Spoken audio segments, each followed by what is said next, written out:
Kualitas seorang sahabat sejati akan terlihat ketika diperhadapkan kepada pilihan.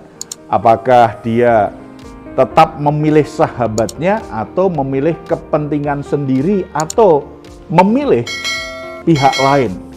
Apakah dia memikirkan kebaikan bagi sahabatnya atau dia nggak peduli apapun yang terjadi dengan sahabatnya.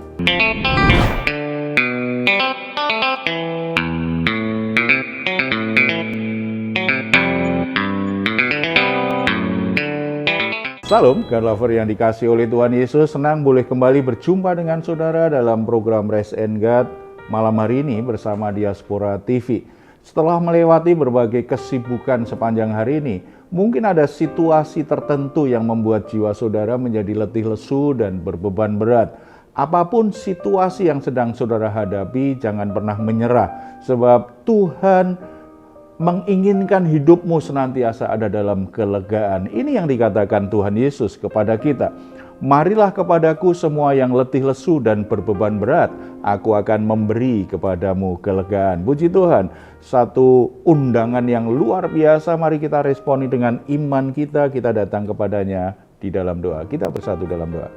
Bapa di surga, kami ucap syukur karena anugerah-Mu begitu luar biasa. Engkau tidak hanya mengundang kami untuk menyelamatkan kami, tetapi Tuhan juga mengundang kami untuk mengalami kelegaan di dalam Engkau. Kami datang kepadamu saat ini membawa semua pergumulan yang menindih beban hidup kami. Tuhan, kami serahkan kepada kasih karunia-Mu. Kami sangat percaya Tuhan akan memberi kami kelegaan. Ada jalan keluar, ada pertolongan yang akan kami alami saat ini. Bapa, kami juga siap mendengar firman-Mu. Mari Engkau berbicara secara pribadi kepada kami lewat pemberitaan firman Tuhan ini dalam nama Tuhan Yesus Kristus. Amin.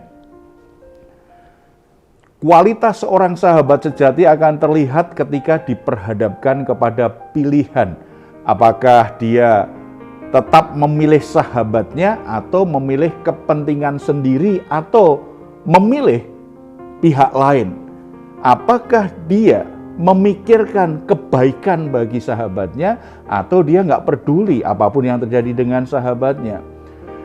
Gambaran seperti ini itu terlihat dalam persahabatan antara dua sahabat Daud, yaitu Ahitofel dan Husai. Apa yang mereka lakukan sebagai sahabat tergambar jelas kualitasnya, yaitu di perikop di 2 Samuel pasal 17 ayat 1 sampai 14. Di situ ada gambaran yang nyata bagaimana Husai maupun Ahitofel ternyata punya sikap yang berbeda baik kepada Daud maupun kepada Absalom anak Daud. Kita akan lihat beberapa bagian ini ya dari perikop ini. Saya akan bacakan kepada kita semua 2 Samuel pasal 17 ayat 1 sampai 4. Berkatalah Ahitofel kepada Absalom, izinkanlah aku memilih 12.000 orang, maka aku akan bersiap dan mengejar Daud pada malam itu juga. Aku akan mendatangi dia selagi ia lesu dan lemah semangatnya dan mengejutkan dia. Seluruh rakyat yang ada bersama-sama dengan dia akan melarikan diri, maka aku dapat menewaskan raja sendiri. Demikianlah aku akan membawa pulang seluruh rakyat itu kepadamu seperti seorang mempelai perempuan kembali kepada suaminya. Jadi engkau mencari nyawa satu orang saja sedang seluruh rakyat tetap selamat. Perkataan itu disetujui oleh Absalom dan oleh semua tua-tua Israel. Ayat 5, tetapi berkatalah Absalom, panggillah juga Husai, orang Arki itu, supaya kita mendengar apa yang hendak dikatakannya. Saudara-saudara, ada dua sahabat Daud yang sepertinya dua-duanya memang meninggalkan Daud nih. Ada satu namanya yang satu namanya Husai, yang satu namanya Ahitofel. Kita lihat dulu yang Husai nih. Karena ketika Ahitofel memberi nasihat kepada Absalom, waktu itu posisi Absalom adalah anak yang mengkudeta ayahnya sendiri, sehingga menjadi kewalahan ini dalam hidup Daud karena anaknya itu memberontak kepada dia dan ternyata melibatkan sahabatnya juga. Husai ini kalau kita lihat di bagian-bagian di belakang, Husai ini mempertaruhkan nyawanya demi keselamatan Daud sahabatnya. Dia mengikuti Absalom itu seperti sebagai mata-mata Daud supaya dia bisa masuk ke lingkaran Absalom yang paling dekat dengan Absalom dan bisa memberi arah supaya tahu apa yang dikerjakan Absalom dan apa yang akan diperbuatnya terhadap Daud. Kalau kita baca di 2 Samuel ayat 15 ayat 32 sampai 37, di situ jelas sekali Husai ini ternyata disuruh oleh Daud, kamu ikut saja Absalom. Dan ini tentu ada resiko ketika Husai bergabung dengan Absalom, bisa saja ini berisiko besar dia bisa dibunuh. Karena apa? Karena dia bisa dicurigai sebagai mata-mata Daud. Dan itu kan dipertanyakan juga kalau kita baca di pasal 16 ayat yang ke-17. Di situ ditulis seperti ini, ketika dia bertemu dengan Absalom, berkatalah Absalom kepada Husai, inikah kesetiaanmu kepada sahabatmu? Mengapa engkau tidak pergi menyertai sahabatmu? Maksudnya, mengapa kamu tidak ikut Daud ayahku, tetapi engkau ikut aku? Ada kecurigaan. Tentu saja kecurigaan ini kalau berkembang membuat Husai bisa dibunuh nih.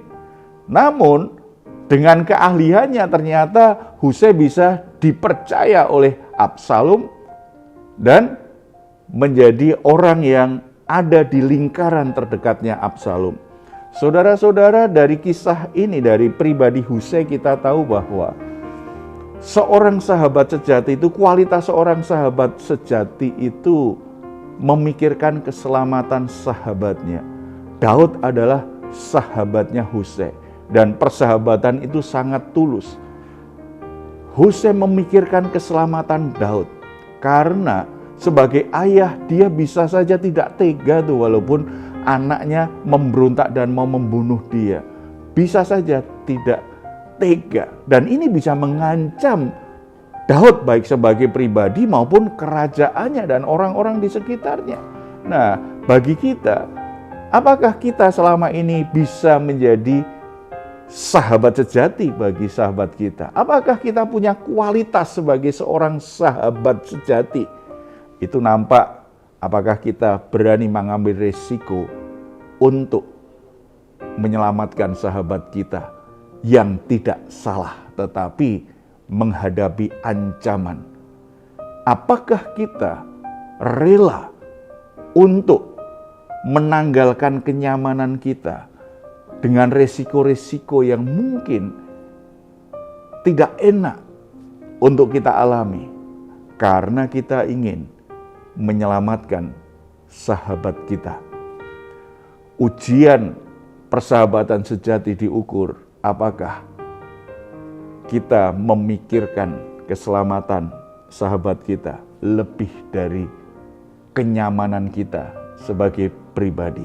Dan tentu saja kalau ini kita kaitkan dengan keselamatan yang sesungguhnya yang bernilai kekal, yaitu iman kepada Yesus Kristus. Apakah kita bisa menjadi sahabat sejati bagi saudara-saudara kita, bagi sahabat kita, bagi teman-teman kita yang masih terhilang, yang masih belum mendapatkan keselamatan dalam Yesus Kristus, yang masih hidup dalam perbudakan dosa, dalam tipu daya iblis, yang hidupnya kacau balau, benar-benar hidup dalam kegelapan hidupnya.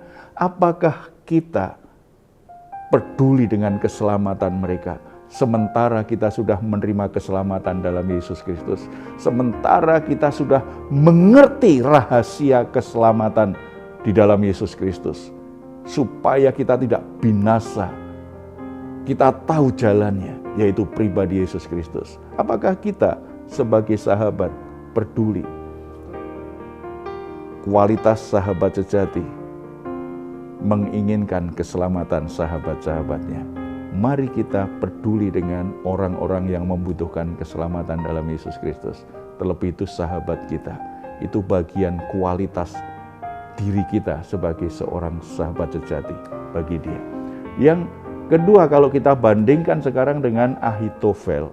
Ahitofel itu sebenarnya bukan sahabat sejati, baik bagi Daud maupun anaknya Absalom. Dia rela mempermalukan sahabatnya dan menjadi provokator nih, memberi ide-ide supaya sahabatnya dan anaknya ini benar-benar saling bunuh, saling benci sedemikian rupa. Kalau kita baca di pasal sebelumnya, kita tahu bagaimana Ahitofel ini mempermalukan Daud sebagai sahabatnya karena dia memberi nasihat kepada Absalom untuk menghampiri gundik-gundik ayahnya. Dan itu dipertontonkan kepada rakyat yang ada. Suatu perbuatan yang sangat menghina, sehina-hinanya kepada orang yang katanya seorang sahabat. Dia hanya memikirkan kedudukannya untuk bisa menghancurkan perasaan sahabatnya dan memperoleh keuntungan dari situ. Ahitofel rela untuk mengkhianati sahabatnya sendiri, mengorbankan sahabatnya demi apa yang dia kejar. Kalau kita perhatikan tadi di ayat 1 sampai yang keempat tadi, itu lagi ternyata begitu dia jadi penasehat Absalom. Nasihatnya kelihatannya kan baik. Engkau tidak usah berperang. Izinkan saya yang memimpin peperangan itu, berikan saya tentara sekian banyak, saya yang akan bertempur. Saya yang akan berhadapan langsung dengan Daud dan saya akan bunuh dia. Saudara-saudara, kelihatannya baik, mengamankan Absalom. Tetapi terlihat bahwa dia ingin supaya dia yang naik, dia yang kelihatan hebat, dia yang pantas dikagumi. Di tengah-tengah kerasnya hidup di zaman sekarang ini, tidak sedikit orang dengan begitu tega mengorbankan sahabatnya sendiri hanya karena ingin mendapatkan keuntungan pribadi, ingin menyelamatkan dirinya sendiri, tidak mau ambil resiko, bahkan rela untuk mempermalukan sahabatnya, membuat sahabatnya kehilangan muka di depan banyak orang. Kiranya hal ini dijauhkan dari hidup kita, dari praktek hidup kita di dalam persahabatan. Tetapi kiranya kita juga menjadi sahabat di saat orang lain membutuhkan dengan ketulusan hati kita, dengan kasih Kristus yang kita nyatakan. Saudara-saudara, mungkin ada orang yang memang mempermalukan kita, ada sahabat yang mempermalukan kita, yang mengkhianati kita, yang mengambil keuntungan dari hidup kita. Itu dilakukan sahabat-sahabat kita. Tetapi apakah kita harus meniru mereka? Apakah kita harus seperti mereka? Tentu saja tidak. Sebagai orang yang diberi kuasa anak-anak Allah, sebagai orang yang sudah ditebus oleh Yesus Kristus, tidak sepantasnya kita berperilaku seperti Ahitofel, mengkhianati sahabat, mempermalukan, dan mengambil keuntungan dari hal-hal yang tidak baik. Tidak, kita harus belajar seperti Husai yang rela ambil risiko, rela berkorban untuk sahabatnya, supaya sahabatnya mengalami keselamatan. Mari kita bersatu dalam doa. Bapa di surga, terima kasih firman-Mu mengingatkan kami bahwa kami mesti belajar untuk menjadi sahabat yang baik bagi orang lain. Menjadi orang yang rela mengambil risiko karena ingin sahabat kami mengalami keselamatan, terlebih keselamatan di dalam Yesus Kristus.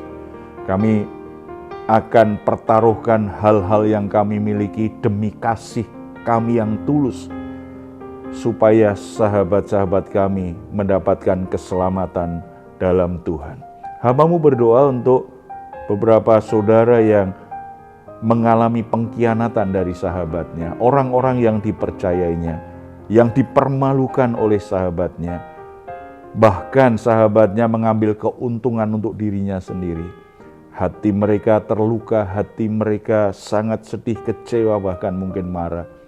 Kiranya Roh Kudus menjamah mereka dan menyembuhkan hati mereka.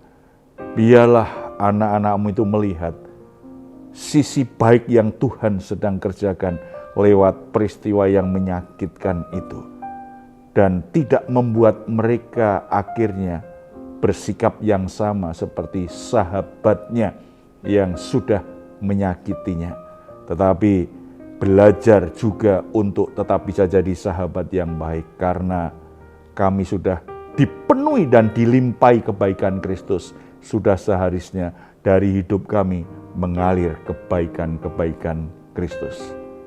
Damai sejahtera memenuhi hati dan pikiran kami semua dalam nama Tuhan Yesus. Amin.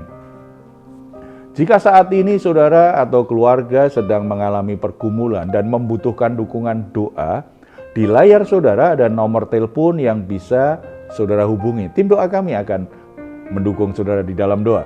Silahkan jika saudara ingin memberikan komentar, tuliskan komentar saudara di ruang komentar yang ada di channel Diaspora TV.